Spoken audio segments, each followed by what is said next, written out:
on New Jerusalem 101. We are praying for people to come to Jesus because... Hey, what's up? It's Rick Dees in the morning. Don't forget to wake up with me right here. But right now, VinnDog. What's up, VinnDog?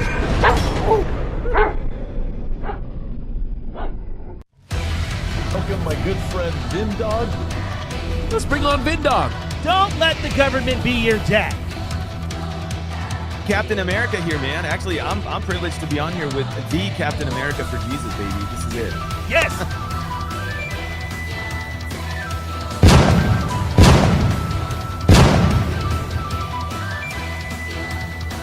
And then we've got none other than VinnDoggRadio. What's going on, man? Now here he is, a lover of God, people, and country. Captain America himself, VinnDoggRadio.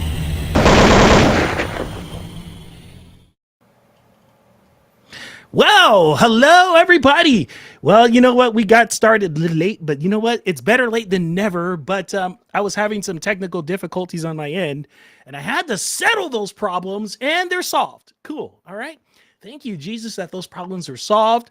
Thank you all for being here, and thank you to my wonderful moderators for keeping the people company in the chat, and I really appreciate all the hard work that you do. Just so you know, what you have to do right now is like, share, and subscribe to this channel. If you are on YouTube, yes, please. We need to put this out in the troposphere. And if you have friends that live in Clark County in Nevada, please share it. Friends or family or foes. Yeah, let's get them all. All right. If you are on Rumble, please follow me on Rumble right now and share the broadcast on X, formerly known as Twitter, and also on Getter, Gettr. And we will be posting this on Podbean later on so that it can go to Spotify, iHeartRadio, and all of the other platforms that we are distributed on, and Apple Podcasts, courtesy of Money Bin and Pistol Pete. All right, cool. Thank you so much for being here. And yes, our guest today is here for the first time, and she is running for the Clark County School Board, District B in, yes, you heard it, Las Vegas, Nevada. All right.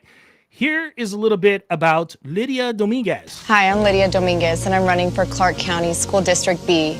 That includes Indian Springs, Centennial, North Vegas, Nellis, all the way out to Moapa and Mesquite. I'm running as a U.S. Air Force veteran, a mom of 2 boys, and an author. And I am so concerned about what's going on in Clark County School District. I'm very concerned with our safety, with the violence occurring in our schools. I'm horrified that parents are no longer able to be on video during public discussion. I think our parents deserve to be very involved in their children's education, and they should have a hand in what is going on in their children's schools.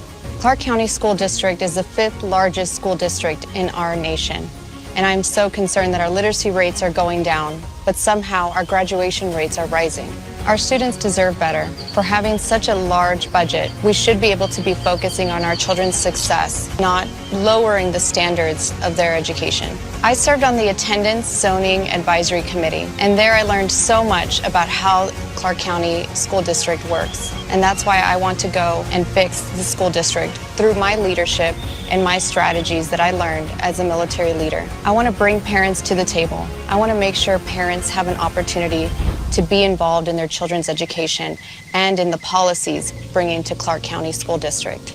Again, my name is Lydia Dominguez, and I'm running for Clark County School District B. I'm hoping you'll come out and vote for me June 11th, and let's take back our schools and bring leadership and strategy back to the school board. Well, Lydia, welcome. Thank you. Thanks for having me. Absolutely. And I'm going to ask you right off the bat, what made you get into this obscurely crazy fight, aka spiritual warfare that we're involved in right now? Absolutely. Just watching what my kids experienced in Clark County schools. We've been living here for about 5 years, and we got here right before COVID, and from everything they dealt with during COVID to how the schools are handled and how we're the 5th largest school district in the nation. And yet we are failing these kids every single year. I don't know how we end up at the bottom of the bottom of literacy rates and mathematical rates, but somehow we end up at the bottom tier. And I was sick and tired of it, and I started getting involved. And little by little, from going to school board meetings to joining committees to now running for office, that's how I got into this. So I'm excited to be here. And like we were discussing before, I've had a new love of my new haters and fans that keep following me around, and trolls that I've collected now. And so it's been an interesting experience, and I'm trying to have fun while we're out here on the campaign trail. Yeah, as you should. And let me ask you, what really drives you to continue to do this? Yeah. Just see wanting more for my kids, right? Our kids are a legacy. And so wanting to make sure that my kids and as a community, we have kids that are coming out of these schools with analytical reasoning, with critical Right. thinking, and having kids with skills to be able to think for themselves. And not necessarily if they don't want to go into college, but if they want to do a vocational school or some kind of training. But to have kids graduating right now that can't read, can't write an email, can't do a resume. I mean, it's very distressful to see that in our community. Vegas is there's so much opportunity here in Vegas, and to have all this opportunity go to waste is very sad. Yeah, it is very sad. And there was a curriculum that all of a sudden they want to bring it back in certain places. And this is something that I learned how to do growing up, and that was cursive writing. I'm like, how do you not know how to cursive write? That's like your identification right there. That's what identifies you. Yeah, and some of the things, so you think about as a trustee, how would I implement that and encourage that versus coming in with a heavy hand and you must do that, a military, knife hand people into submission. And I thought about cursive has been one of the things that I'm very passionate about. I know how to do cursive. I want my kids to be able to learn how to read and write in cursive. But how, as a trustee, could I handle that? And I guess it wouldn't come directly from a policy like you must teach this, but it would be like you need to integrate this into everyday curriculum. So as the kids are writing their assignments, making sure we're doing cursive every time we're doing our name, or the last question must be written in cursive, or the bonus point, something. So we're integrating cursive into the assignments versus you must do some kind of overhand, policy with cursive. I don't really feel really heavy-handed as far as that policy, but I definitely feel like we should have that implemented into our curriculum. Yeah, yeah. I think learning how to write is one of the most valuable keys to life. Yeah. Um, As an author, because yeah. you never know what's going to happen with these computers and these typewriters and all these other machines, because they're prone to go down eventually. Yeah, no, absolutely. And I feel like, I wrote my book in 2020 and I got published in 2021. And to be able to tell my story or to give advice to people is something that's been so cathartic in my life. I feel like everyone should write a book about their story and how it's gone. And to be honest, writing stories is such a great way to bring communities together and bring families together. When you can't sit down on paper and write a story or even, I mean, I didn't physically write my book, I typed it out, but if you can't even type out sentences or have coherent amounts of thoughts put together, I mean, what a sad society that we've come to where we can't even have that in our young people. So I loved writing the book. I think everybody should write a book and talk about their grandparents or their lives. And it's been a really interesting process to know that how much public education failed me when I was writing the book, and how much I want more for my kids. Yeah, absolutely. Absolutely. So I pulled this and talk a little bit about this. How'd you get the write up here? Oh, yeah. Yeah. So, it's a lot of the newspapers reached out to us as candidates. And so there was a few that they kind of come at you a little sideways. So as a candidate, I kind of have to dissect, see where I'm going to put my time into. And the Las Vegas Review Journal is something that is a really big newspaper out here in Vegas. And you know, and this is probably like every speech that I say, is that these schools are here for kids, and in order to have the best use of taxpayer money is to ensure that we are having student academic success. And so, you know, that's just integrated in all my speeches. But yeah, that's probably the heart of where I am, is trying to be a good and just a good steward of taxpayer money, and making sure we're here for education. We're not here to be medical clinics. We're not here to be social working. We are here strictly for education, and that is what we need to focus on, is education. We're not here for anybody's political leanings or anything. We're here to just teach these kids how to read and write and understand their history, and understand, you know, to think critically for themselves. Yeah. Now I'm going to ask you a very tough question. Yeah. Where do you stand when it comes to, you know, certain schools and school districts putting curriculum by Harvey Milk, and also having, you know, these you know, DRG story time hours? Yeah. I love how you put it that way. So I don't know where we've gotten lost in our society in this practice. I, as a woman, would never dress in any manner like that in front of children. I don't even go to bars dressed like that. You know, we're really lost in our society when we have men dressed as women reading to children in very lucrative clothing. And I want to make sure that I am, you know, I'm very opposed to having that in a male or female or a transgender, or however you might identify, being dressed in a provocative manner in front of children. That is absolutely wrong.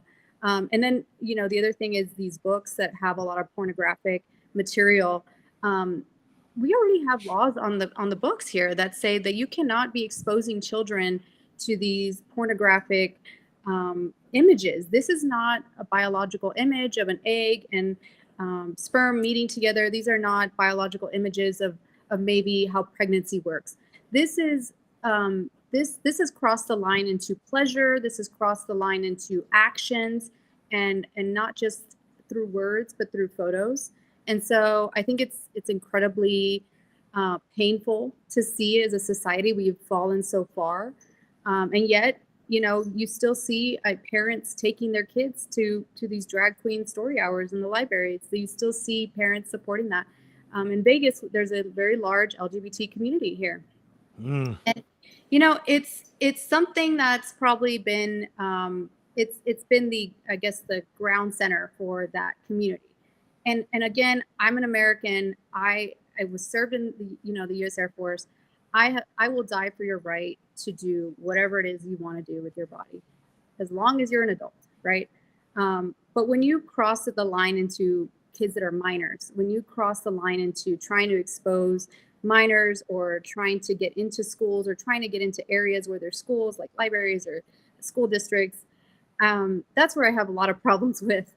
And you know, and then you get into laws and other items such as that, and that's not something that I support. And I definitely want to make sure that I support and express that I support removing these pornographic books out of our schools, and making sure that these books are not anywhere available for not even our high school students. I don't even think our high school students should have these books available. And so that might be too extreme. However, we do have Amazon available for everybody, and everybody has a phone, and kids can Google whatever they want to Google. So why is this in our books? Why is this in the libraries? And it's all part of a larger national push towards this. But yeah, that's definitely where I stand on that subject. Yeah, and if you know a little bit about history, this stuff was happening in the days of the Roman Empire. And that's how they had their rise and fall, because all of this stuff was taking place back then. And whether people want to admit it or not, this is like a high level of neo-Nazism that's happening. on steroids. I mean, that's why it is important for people to learn history so that it doesn't repeat itself. But apparently that's not the case right now. Yeah, and I'm a little Latina. Like, I don't know where I never thought in my lifetime I would see, group of students calling for the murder of Jews on campus. Mm-hmm. I never thought in my life to claim that the Holocaust never occurred. Like, that is so atrocious to me. And I grew up loving America. I grew up with the American dream in mind. That's why I joined.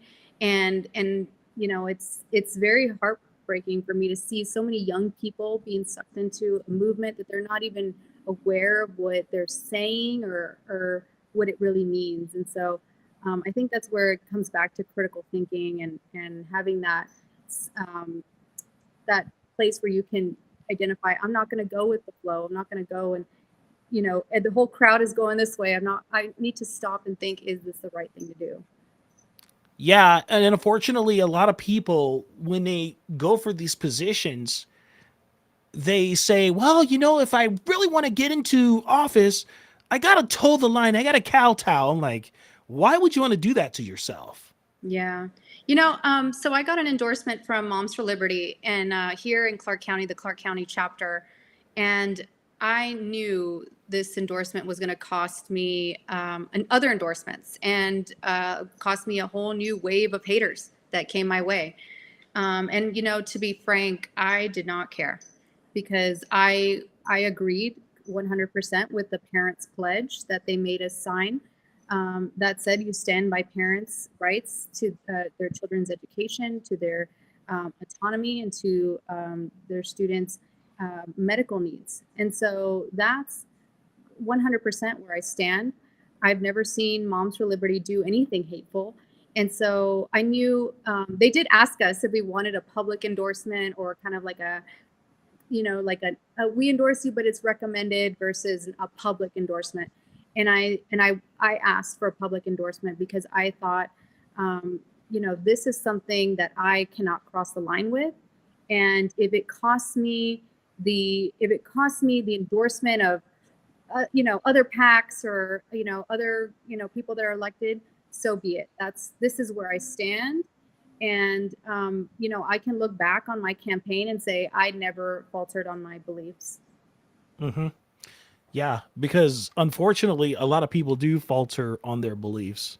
I know a couple, and I won't mention their names, but I know one thing, they won't come back on because apparently they don't want to get their feet held to the fire, because I 100% am all about parents' rights to protect their children.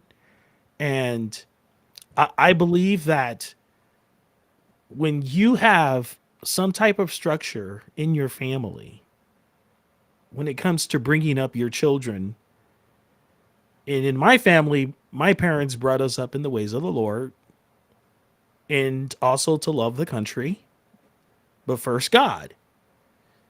But I was also warned that when God got taken out of the classroom, that's when all HE double hockey sticks broke loose and all of this other stuff started unfolding.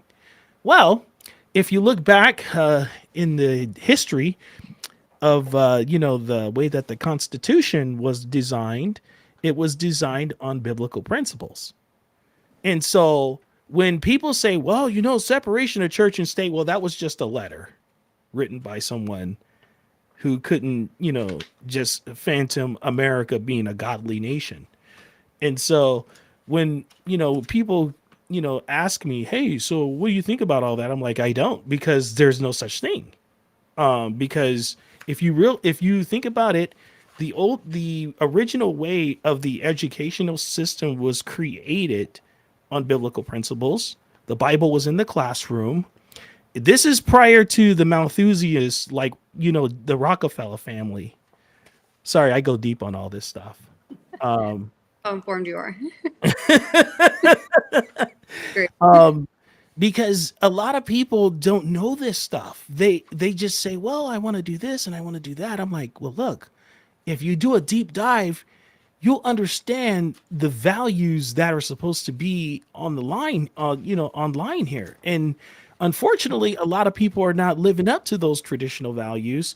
I mean, and me personally, I am a very deep person of a moral compass, because I believe that men should be leaders of their households, that we wouldn't be in this situation if men were leaders in their houses, you know, having, structure in the family so that his wife can take care of other things and wouldn't have to be out here in the concrete jungles of the streets fighting for the children. And, I know that the mama bears are doing a great job. You mama bears are doing a wonderful job. But I sincerely, wholeheartedly call out men to be men. I know it might seem a little harsh, but I don't know what's your opinion on that, because that's how I am. I'm like, men need to be men, and if you can't stand, then don't walk with me, because we're not going to have this right now. Yeah, it's definitely been a lot since the 1950s, and I'm just gonna like try to dissect everything you just said. So, from having women become single mothers and having them go into that with everything that society has called the welfare system, everything that we have all pushed out. Mm-hmm. And so now we've created this cycle that we're kind of trying to break this generational cycle that we're not even aware, our grandparents aren't even aware that they were living. And so right now in this economic state, you have parents that have 2 or 3 part-time jobs. They have their regular job, and now they're driving for Uber, now they're delivering pizzas, Mm-hmm. and they are tired, and they keep having to pay all these extra bills, all these extra costs. And it's everything in our society right now, whether they want to claim that there's no inflation or not. We're having There we're is. right now in a recession, and that is costing the children. And so now you have children that have absent parents, and this in this society that we are living in today, there are parents that are both working, whether they're full-time or part-time. They're not present in their kids' lives, and Mm-hmm. they're leaving the children to the society or to the structure that's there. And as a society, we have to make sure that structure is not in harming these kids. And so, and it is, they are they're trying to push medical clinics into schools. They're trying to push, all these national curriculum and agendas that they're trying to push all over schools right now. And it's not working. And they have people like me and people all over in California that I've heard are winning school board elections because it's Yep. not My good working. friend Kenneth Prado. And hopefully with the November election, we have a change that comes in and we turn this economic state, because I'm not sure our economy can handle this anymore. We can't keep paying for free all of these people that are coming in, and we're paying all these medical care and all these things, and I can keep going on and on. But when it comes back to the kids, everybody always tells me, oh, well, there's homeschooling, there's, opportunity scholarships here in Las Vegas. You should put your kids in private schools. And yes, those are great things. If you can afford that, do that for your kids. Absolutely. However, with the amount of people coming through the border, with the amount of people here that can't afford to live, there's no way that everybody can afford to have public schools. And so we have to fix these public education. We have to recorrect the boat. And here in Clark County, it's become such a monster, such a beast, Clark Right. County School District. And Mhm. so it's got $1 billion budget. And how are we having terrible outcomes with this budget? The problem isn't money, obviously. The problem is policy. The problem is having good leadership involved. And things that I'd like to see is having safeguards to make sure that we ensure every single agenda has something to do with the student achievement. So what does that mean? If it has to be a policy, we have to make it a policy. But we go and put to make sure that every single agenda includes something to deal with literacy. Every single agenda has something to do with student achievement, whether we're holding principals accountable or whether we're praising principals. We need to have and make sure that we are safeguarding these agenda meetings, because now it seems like these meetings have become just kind of a we're just dealing with board issues. We're dealing with governance of business meetings. So facilities or some kind of financial, payments to this school, or this school needs this or that. And those are all very important. Yes, the business needs to be done, but the focus should be the children. The focus should be the academic achievement that these children are receiving. And so whether we have to sit there and say, this principal is doing a phenomenal job, what are you doing? Please tell everybody so we can all do that.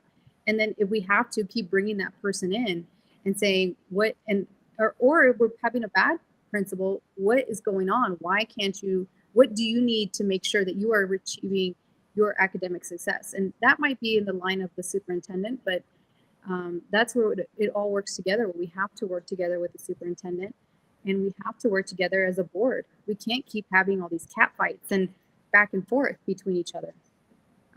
And so, yeah, that's just that's where we are as a society, is that we need to fix these public schools, and our economy can't handle everybody going to private school right now.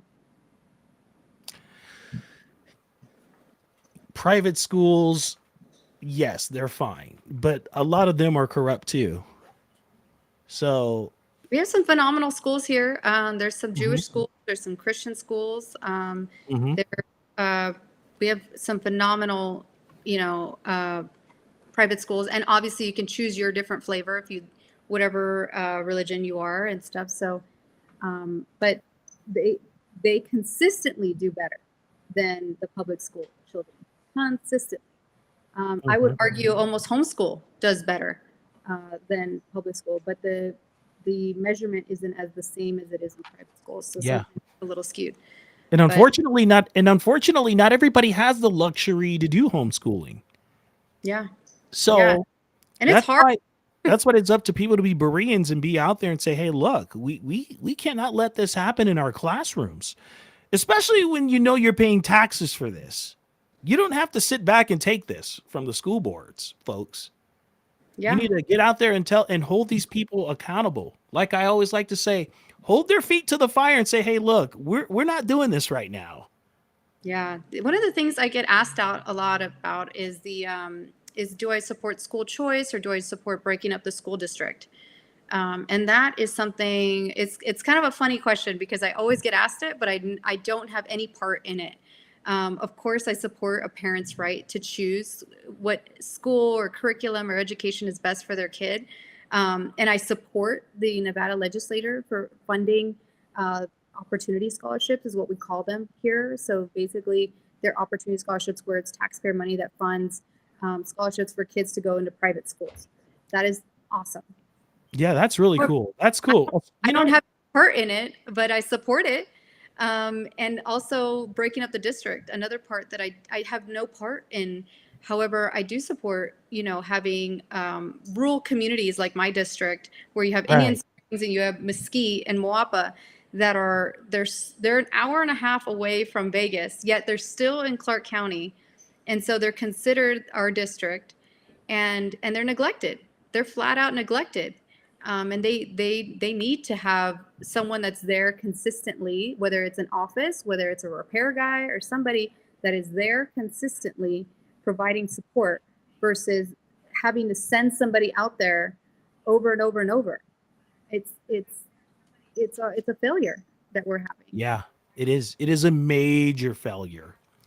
But I just say that it takes not just, terrific folks like yourself, but it also takes the parents to stand behind someone like you. Even if and when you do get into your position on the school board, it is still up to the parents to make sure that that you're covered, because I'm telling you, the point of attack is like very serious when it comes to these jobs now, when it comes to these positions. And I have a good friend who is on the school board locally in my county, and I see the points of attack that he's on all the time.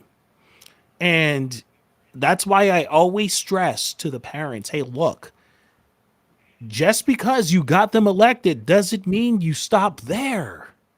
It doesn't mean you stop there. These wonderful people need your help so that this can continue to grow exponentially, right? I'm so glad you mentioned that.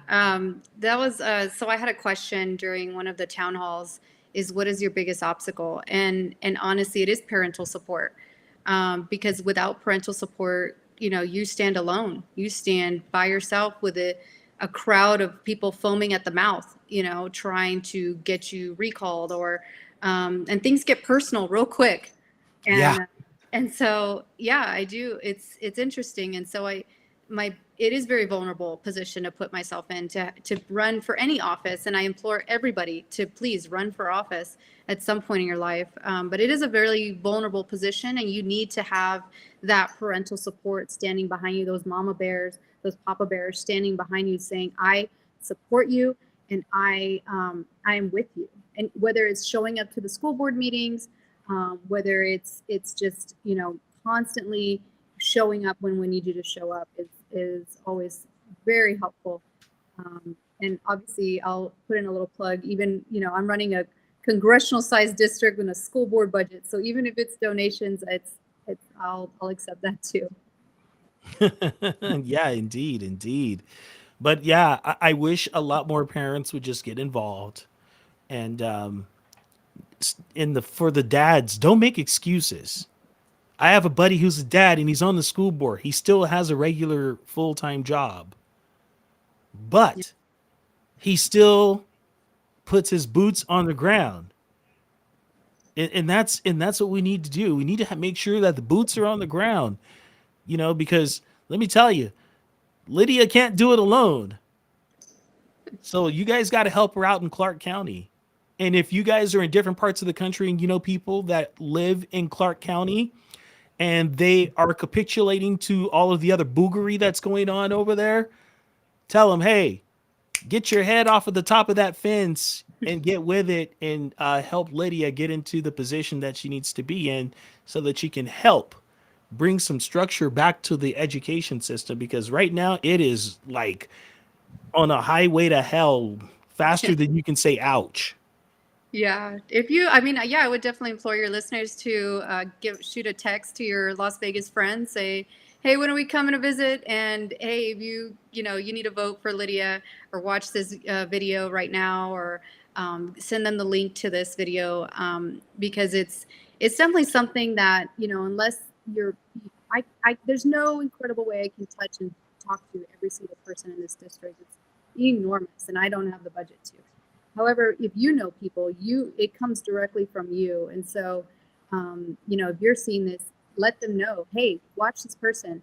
They're on right now. They're on, and they're in your district, and I need you to support them, because we need to fix these schools all over the nation and not just in your little town in Texas. Right, exactly. And my great audience, they know the position I take when it comes to kids. Don't mess around with the kids, because they won't like me when I'm angry when you mess with the kids. Yeah. Put it that way. It's like that Incredible Hulk syndrome I get, when it comes to people messing with kids. It is that little mama bear comes out, a little crazy comes out, and I think we all feel that as a parent, when it just hits you so much deeper when it's kids or your kids, and you're like, how or anybody's kids. Yeah, if it's anyone's kids and they're hurting those kids, it hurts. It just cuts through you, because that those kids are innocent in that, and they shouldn't have been in that situation, and it's definitely sad to see our society like that. And yeah, it cuts deeper when it's kids. Mm-hmm. Yeah. I've always, it's just been like embedded in me, I guess, growing up, like, hey, got to look out for others that can't look out for themselves. So yeah. As a society, we do need to care. It's definitely the Whitney Houston song, like, kids are her future. These kids are going to be doing everything in the next 10 years. And so we need to have, especially these COVID kids, man, my son is graduating this year. And so he's graduating class of 2024. He is the class of COVID. And so the kids that are coming out today in the next 4 or 5 years, where are they going to be? Are they going to be successful, or are they going to still be living at mom's house? Like, this is the things that I'm concerned about. I question, as a society, have we prepared these kids? Are these kids emotionally, financially able to resist what's happening in the economy? Are they going to be able to you know, do more than what I did, right? I want my kids to do more. I bought a house. I want them to buy a house. I want them to have a great life. Are they going to be able to do that in this economy? Are they going to be able to go and go to a vocational school without getting debt? I mean, it's an incredible world we live in, and now we have to navigate all this. Yeah. You know, and it seems like if you had started a YouTube channel when you were 8, you would have been a millionaire. I don't know. It's a crazy world we live in right now. Yeah, it's a whole different ball game from when we were growing up, right? Oh yeah. But you know, the I thing didn't get is, a phone till I was like, I think I didn't get a phone till I was like 18 or 19. Like, it's incredible. mm-hmm. Yeah, I believe that when it comes to all of this, at the end of the day, um, I look back at how like the Eastern European families used to live, or you know, people that were raised in Egypt that I know personally, how their families were reared. Um, Even when the kids were adults, they didn't leave the parents' house until they were married, because it was a part of like building a legacy, not just, you know, family unit wise, but also a financial legacy for the families, you know, because that really matters. And that's why when I was in elementary school, I remember when I was in 5th grade, I had this cool teacher, and he always taught us about money, the value of the dollar, which we know is going down. But you know, he was teaching us like through life, this is what you need to do, not just the mathematical part of it, but also like, you know, how families lived. That's how people thrived back then. Yeah. It's a different world that we have, because even when I graduated high school, I left and I went to college, and I was able to just sustain myself. I didn't need Mm-hmm. to get, my family's money. I just got a job, and I Mm-hmm. worked on campus, and that sustained me to live on campus because it was cheap, and Right. cheaper than living off campus. And Mm-hmm. the system we have right now, from the kids entering into kindergarten all the way up until when they graduate at a university, it's an incredibly sad system that we're not preparing these kids for actual life, and Mm-hmm. getting them prepared to be in the zone of listening and followership. And what we should be building is leaderships. We should be building leaders, and we're building a bunch of followers. Mm-hmm. And trust me, you do need followership in order to be a leader. You need to learn how to be a follower. That is part of the process. But in order to have good critical thinking as far as your future and making good decisions, you need to have a little leadership, and you need to be able to make a decision with a critical mindset.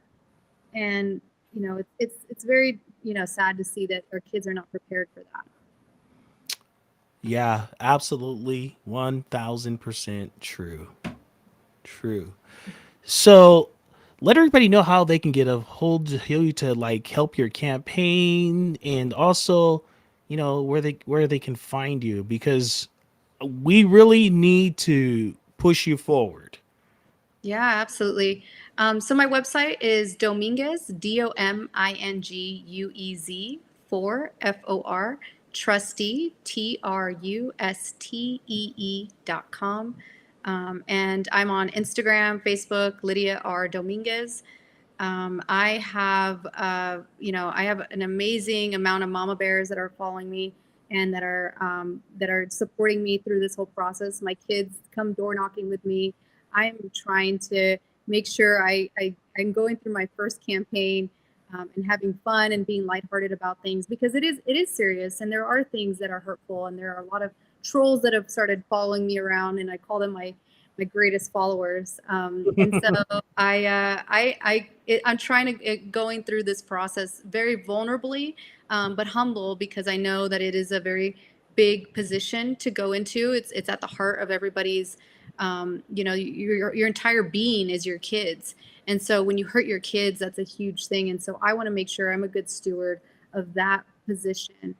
And I want to make sure that I lead correctly. And I please pray for me as far as being able to speak and get places on time and get door knocking and being able to campaign and fundraise, because it is a lot, and it is definitely a process that I have learned a lot through, and I'm grateful that my kids have been awesome in supporting me through this whole thing.